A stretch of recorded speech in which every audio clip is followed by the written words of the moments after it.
বাস্তুহারা অমেলা বেগম 10 বার নদী ভাঙনের শিকার তিনি। অনেক আগেই ভিটেমাটি গেছে নদীগর্ভে। শেষ আশ্রয় বগুড়ার ধুনুটের শহরাবাড়ি বাদে। সেখানে গড়ে তোলেন ছোট্ট একটি দোকান ঘর। এবার সরাতে হচ্ছে শেষ সম্বল সেই ঘরটি।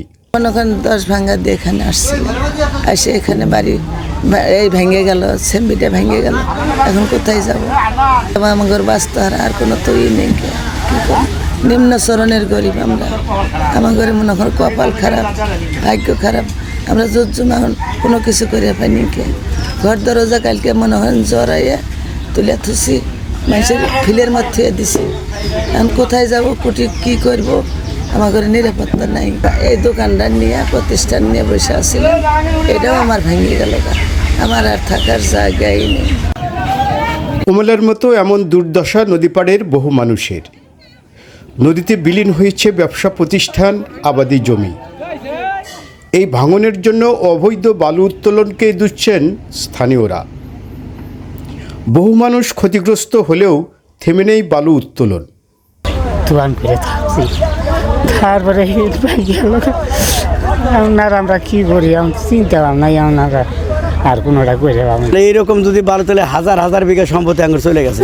এখন যে বাদের উপর আছে এটাও তো না থাকতে পারি, তাহলে আমরা কোথায় যাব? 10 মিনিটের মধ্যে 2 বিঘা জমি ভেঙে গেছে গা, আর কয়েকটা ঘর বাড়ি সব অল্পিটে গেছে গেলে খোঁজ নাই, চলে গেছে গা। ভাঙনের কারণে আমাদের এখন ব্যবসা প্রতিষ্ঠান চলে গেছে গাতে। এখন আমাদের এখন পরিবার পরিজন নিয়ে আমাদের চলা অনেক কষ্ট হচ্ছে। ঘনবসতি ছিল, এখান থেকে অনেক ঘনবসতি ছিল, এখন তো নাই। তারা ভেঙে সব শেষ। কে কোথায় ছিন্ন বিচ্ছিন্ন হচ্ছে একমাত্র নদীর কারণে, নদীর কবলে। একদিকে নদী ভাঙন, অন্যদিকে ভাঙন ঠেকাতে ফেলা হচ্ছে বালুর বস্তা। জরুরি পদক্ষেপ হিসেবে এই কাজ চললেও এটি স্থায়ী সমাধান নয় বলছেন পানি উন্নয়ন বোর্ডের এই কর্মকর্তা। ভাঙনটা মাসখানিক ধরেই আছে। আমরা সেই ভাঙন প্রতিরোধে জিও ব্যাগ এবং জিও টিউব ফেলে ভাঙন প্রতিরোধ করার চেষ্টা করছি। এটা সম্পূর্ণ অস্থায়ী কাজ, অস্থায়ী ভিত্তিতে কাজ করা হচ্ছে যাতে ক্ষয়ক্ষতি কম হয়। নদীর কিনারে এসে বা যেখানে গভীর সেখানে যদি এসে বালু উত্তোলন করে, সেটা অবশ্যই আরও ভাঙন কবলিত হবে নদী। সেগুলো রোধ করা দরকার, কঠিন শাস্তির আওতায় আনা দরকার।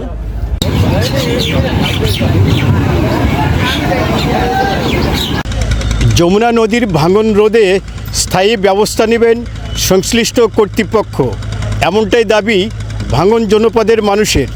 রফিকুল আলম, দৈনিক করতোয়া, ধুনুট, বগুড়া। মানুষ মারা গেছে, তাহলে তো আবার সমস্যা ছিল না।